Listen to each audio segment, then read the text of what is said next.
మీరు అందరికీ నాకు గద్దరన్న ఎలా పరిచయం అనుకుంటున్నారు మీరు? రాజకీయాల ద్వారా కాదు. గద్దరన్న ఖుషీ సినిమా చూసి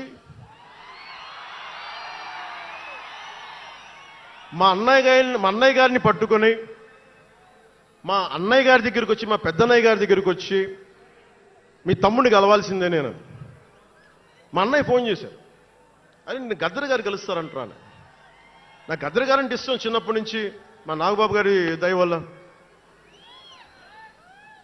సరే కలిస్తే ఆయన ఎంత క్షుణ్ణంగా ఆయన పరిస్థితి చెప్పాడంటే, అరే నువ్వు దేశం కోసం సమాజం కోసం ఆలోచించేవాడివి.